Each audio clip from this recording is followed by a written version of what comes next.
mercredi, j'ai l'impression qu'on va encore voler dans les plumes du canard. Oui, vous parliez des Gilets jaunes à l'instant. Eh bien, on va en reparler, ou plutôt on va se délecter des dessins qui portent sur ce sujet. Alors, la crise n'est pas finie, malgré l'intervention hier du président de la République. Le Fred Touron nous propose ceci, ite missa est, la messe est dite. Alors, qu'est-ce qu'il a dit ? Eh bien, il veut bien discuter, mais avant, il faut casquer. Voilà pour ce dessin. Autre dessin de Fred Touron, toujours sur le même thème. Je vais désigner un haut conseil pour le climat, ça calmera un peu les esprits, dit le président. Encore une usine à gaz qui va polluer l'atmosphère. Je l'attendais un peu, celle-ci, mais dit le Premier ministre. Il est particulièrement subtil, celui-là. Oui, très bien vu. Diego Arnega aussi s'inspire des Gilets jaunes pour nous proposer ceci. Les Gilets jaunes se structurent. Par ailleurs, la gastro fait son grand retour. Et le président de dire l'idéal serait de pouvoir coupler les deux.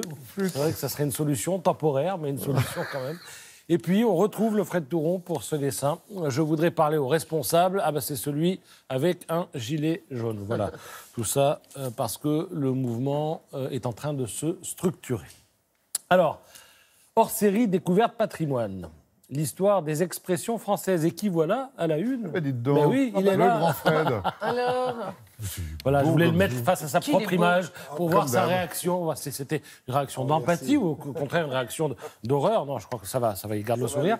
Alors vous avez, blague à part, le bouquin est passionnant, le numéro est passionnant parce que vous avez une centaine d'expressions qu'on emploie tous les jours, sauf qu'on ne sait jamais d'où elle vient. Tout à l'heure, Frédéric nous disait, pourquoi dit-on merde aux comédiens qui s'apprêtent à aller au théâtre ? Eh bien, parce que quand la pièce avait du succès, il y avait du crottin devant les théâtres. Eh bien, autre expression, être comme l'âne de Buridan. Hein.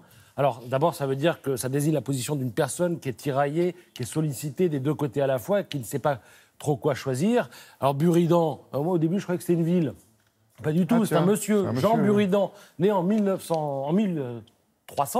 Il était philosophe et en fait, il participait à des discussions. Et puis un jour, pour mettre ses interlocuteurs dans l'embarras, eh bien, il imagine l'histoire d'un âne qui a à la fois faim et soif, qui est placé à égale distance d'un seau d'eau et d'un picotin d'avoine. Et alors la question, c'est que va-t-il choisir ?